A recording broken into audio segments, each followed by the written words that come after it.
Greetings, everybody. It's me, your friendly neighborhood Uncle Pete, and welcome to another episode of Let's Nail This, where viewers try and fix the kills of stupid people in horror movies.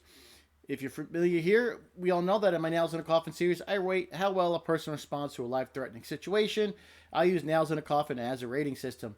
The victim fights hard, makes the right choices, they can get up to 4 nails in the coffin. If they make dumb decisions or actions, such as just standing there, running upstairs instead of running outside, splitting up, they're stupid. They're going to get down to 1 nail in the coffin. There's a lot of stupid decisions we see in horror movies. We see it all the time, like waiting till midnight to go investigate the haunted house. Dumb things like that, and it's frustrating when you see a victim doing dumb things, because you may say to yourself, if that was me, I would have done this. Well, that's kind of what Let's Nail This is all about.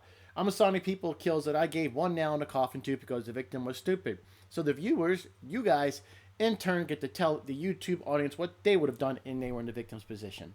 So if you would like to participate, I'll have an email link in the description down below. Shoot me an email. I'll assign you a kill that I covered where I gave them 1 nail in the coffin because they were dum-dums.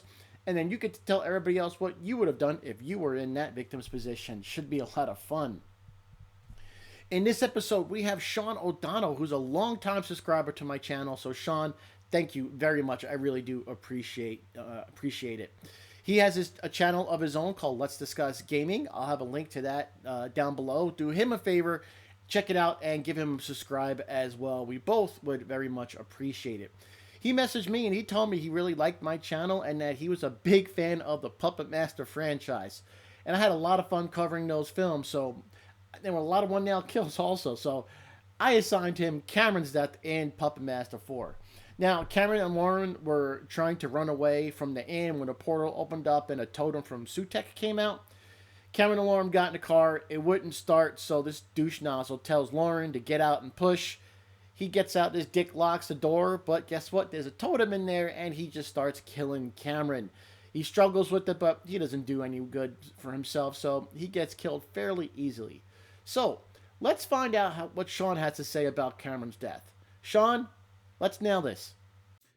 Hello everyone, Sean here from Let's Discuss Gaming with Sean, and today I have been invited by your friendly neighborhood Uncle Pete for his show Nails in the Coffin to discuss a 1 nail kill from Puppet Master 4. This particular kill is the character of Cameron, who made a lot of really stupid decisions that ultimately led to his death. Now, since we can't change personality traits, we are going to just look at the circumstances at hand that led to his death. So, hey, let's jump in and see if we can come up with a better solution for this guy. So the first mistake that came up was just running out to the car when it's pouring down rain. Obviously, they wanted to get away. I get that. You have these demonic puppets that are trying to come out and get you, but really trying to run out to the car in the middle of a rainstorm was probably not the smartest idea. Typical trope, you separate, somebody gets killed. But seeing as how they did run out to the car, let's look at what we had going on there. So first thing that happens is the car's not starting. Rain probably flooded it, what have you. It's clearly not going to start. So he looks at his girlfriend and tells her, hey, get out and push. Which right there is a strike. Being a gentleman, seeing as how that was his girlfriend, I would have gone out and pushed and said, it's like, hey, you try to start it, I'll go out and push. I'm not going to have her go out in the pouring rain and try and push. That's just ungentlemanly. But he did. And then the next mistake he made was he locked the car. Why in the hell would you lock the car? Especially if, let's say, she does push and you are able to get it started. Are you just going to leave her high and dry? Come on. I wouldn't have locked the car either. That was just typical stupidity. So, would not have had her pushed, and I wouldn't have locked the car either. That's 2 bits right there.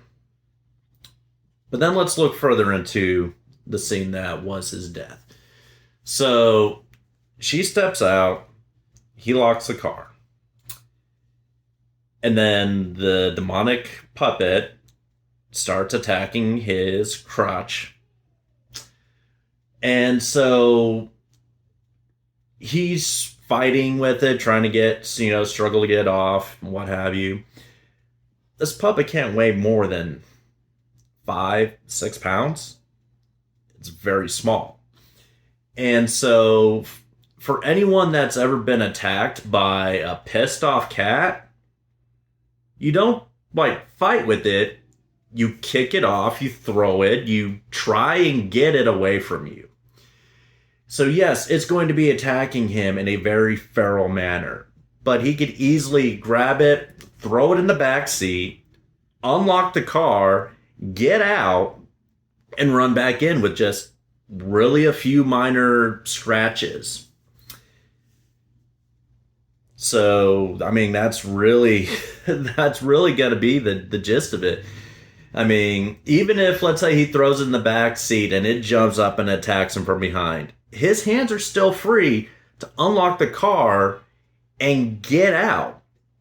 So, get out of the car, he could throw it back in the car, slam the door shut. It's now trapped in there, more or less. Yeah, it'll eventually break out.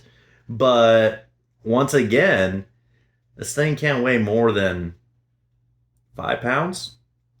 It's a lightweight doll. And so it's not hard to get this damn thing off you. I mean, it's like fighting with a pissed off cat. You don't fight it, you get it off you, you kick it, you get it away from you, and you get away from the situation. And had he done these few simple things, this ass clown wouldn't have died. At least not yet.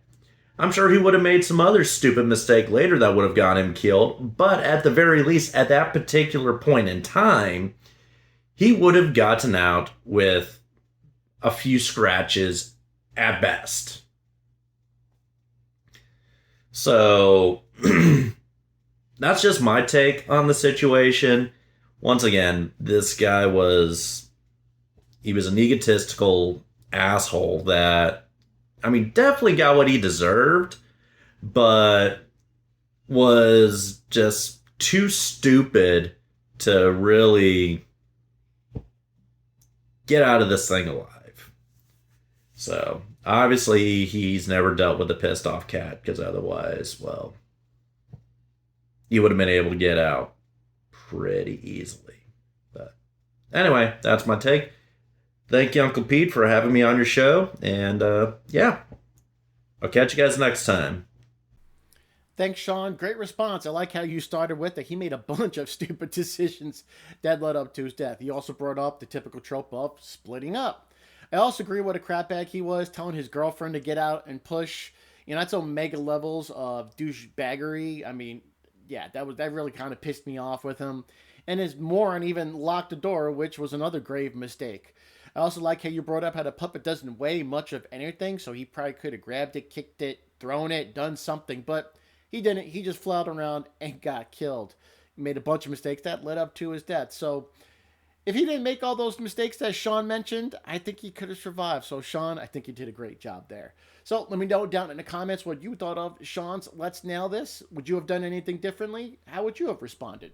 So thanks again. I really appreciate you checking out this video. If you would like to participate, please send me an email. Again, link will be in the description down below. I'm going to assign you a kill, and you can do something just like Sean did and tell everybody what you would have done in the situation. Tons of fun. And if you have a special request for one of the movies I've covered that I gave one now, I could definitely take that into consideration. As long as I didn't give it to anybody else so far, I'd be happy to help as best I can. So I really appreciate it. Thanks a lot, guys. I'll see you on Friday for another episode of my Nails in a Coffin series, so you can see the type of people I give one nail in a coffin to.